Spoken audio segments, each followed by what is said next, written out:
kita akan lanjutkan perbincangan kita pagi hari ini di Sapa Bali Pagi bersama dengan Jaksa Pengacara Negara dari Kejaksaan Negeri Karangasem. Ada Pak Estu dan juga Ibu Fitri di studio Kompas TV Dewata ya.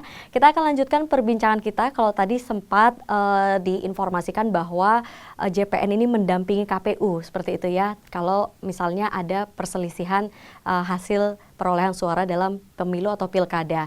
Nah, mungkin bisa dijelaskan kepada masyarakat bagaimana tata cara nanti KPU ketika meminta pendampingan ke JPN. Dari Ibu Fitri, silahkan. Baik. Jadi ketika nantinya KPU meminta pendampingan terhadap kami, Jaksa Pengacara Negara, nanti KPU tinggal mengajukan aja permohonan. Permohonan bahwa untuk didampingi oleh JPN.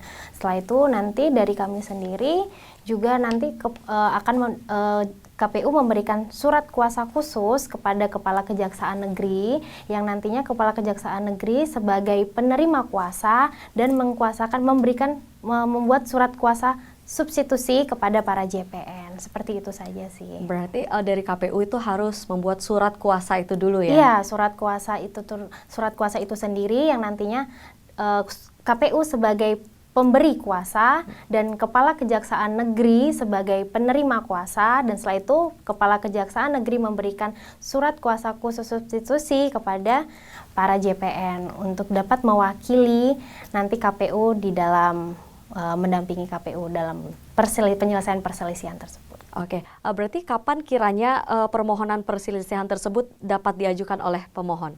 Kapan diajukan ya?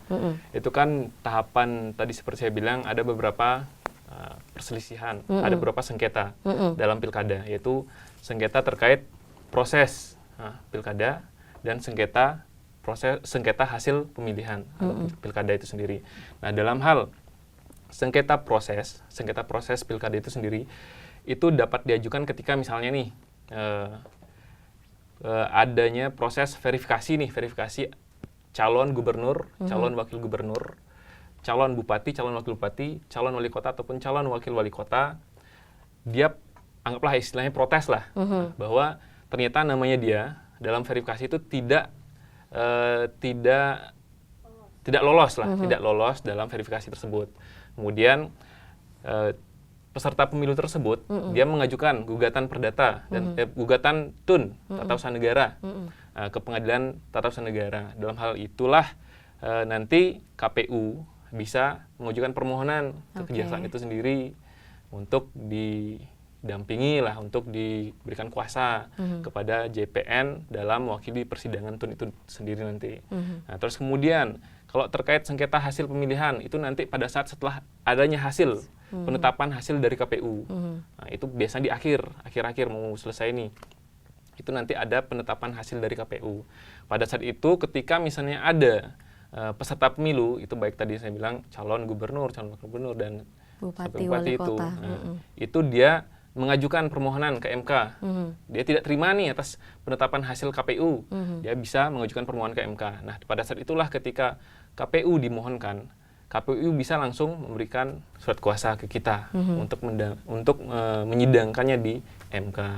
Begitu. Berarti sejak awal proses ya, dari verifikasi sampai nanti hasilnya keluar. Kalau misalnya ada yang kurang berkenan atau ada kecurangan gitu, nanti JPN akan mewakili KPU, seperti itu ya. Oke, baiklah.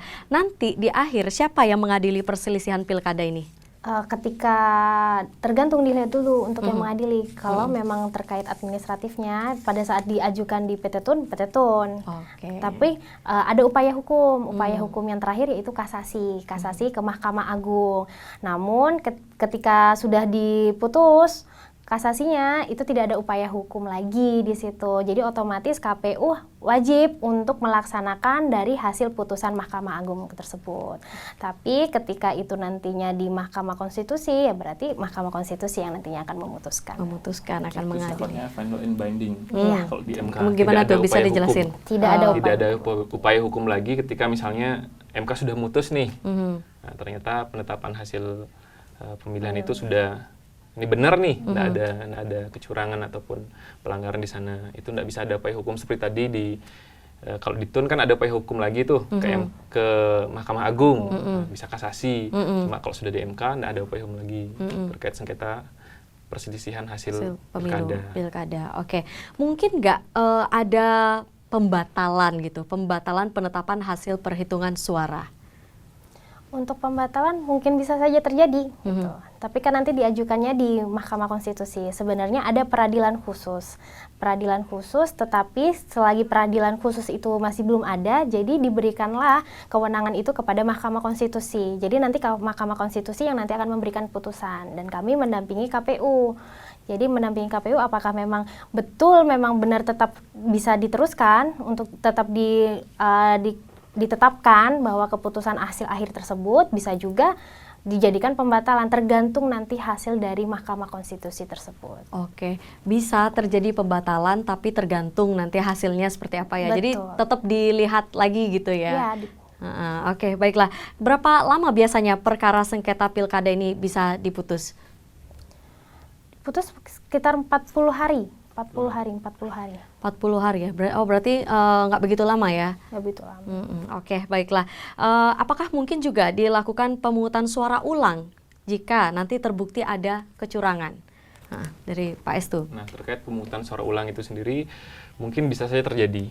Seperti beberapa kali kita lihat sebelumnya nih, kan ada beberapa kabupaten yang pernah melakukan pemungutan suara ulang ketika terbukti adanya kecurangan dalam pemilu itu sendiri ataupun pilkada.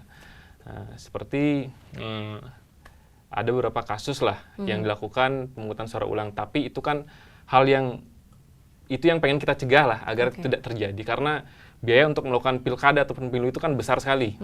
Makanya disitulah peran dari kejaksaan tadi di Intel. Memberikan sosialisasi kepada masyarakat, pemahaman, dan kepada KPU itu sendiri ataupun Bawaslu. Kadang-kadang kita kan sosialisasi sana, kerjasama untuk memberikan penerangan hukum agar proses pelaksanaan pemilu ataupun pilkada itu berjalan dengan sesuai aturan, agar tidak terjadi pengulangan dengan biaya yang besar. Begitu. Upaya pencegahan yang bisa dilakukan oleh JPN ya. Kemudian kalau pendekatan langsung ke masyarakat terkait dengan upaya pencegahan ini adakah? Ada. Seperti itulah sosialisasi kita ke masyarakat, memberikan pemahaman bahwa masyarakat itu harus melek juga terhadap proses pemilu itu sendiri. Ketika adanya pelanggaran yang mereka lihat, bisa langsung melakukan pengaduan kepada Bawaslu, seperti saya bilang tadi. Awalnya di Bawaslu dulu. Bawaslu nanti memberikan informasi ke kita, ke kejaksaan dan kepolisian. Oh, ini ada temuan nih, atau ada laporan dari masyarakat terjadi pelanggaran pemilu atau tindak pidana pemilu. Nanti kita di sana dirapatkan apakah terpenuhi atau tidak unsur tindak pidana pemilu itu sendiri. Itu lebih ke tindak pidananya. Nah, seperti yang kalau kita bahas tadi itu kan sengketanya, sengketa perselisihan hasil dan sengketa proses, itu lebih ke prosedurnya. Sejauh ini bagaimana para calon ini memanfaatkan fasilitas lah, kita bisa bilang JPN ini kan adalah salah satu fasilitas yang bisa dimanfaatkan oleh para calon peserta pemilu ya. Bagaimana mereka memanfaatkan ini? Apakah sudah baik atau seperti apa? Dari Ibu Fitri. Sejauh ini untuk para calon juga belum ada ya kita mendengar bahwasanya memang pada saat mencalonkan diri KPU melihat apabila memang administrasinya sudah terpenuhi semua, ya tidak ada alasan untuk tidak menerima calon bupati, wakil bupati maupun gubernur seperti itu. Oke, berarti sejauh ini masih aman ya? Ya, masih aman. Mudah-mudahan aman terus. Mudah-mudahan aman terus. Mudah-mudahan aman terus, apalagi karena untuk saya sedikit tambahkan. Oke, boleh. Untuk tindak pidana pemilu itu sendiri prosesnya betul-betul cepat, singkat. Nah, contohnya sidangnya saja harus 7 hari harus sudah selesai itu. Oke. Gitu. Dari tahap awal itu harus waktunya dikasih batas singkat-singkat sekali. Gitu. Jadi otomatis harus begadang gitu ya. Harus lebih ekstra lah. Harus lebih ekstra. Oke. Menangani perkara-perkaranya. Iya, sebentar kita akan lanjut lagi di segmen terakhir. Jadi pemirsa jangan kemana-mana dulu, tetap di Sapa Bali Pagi.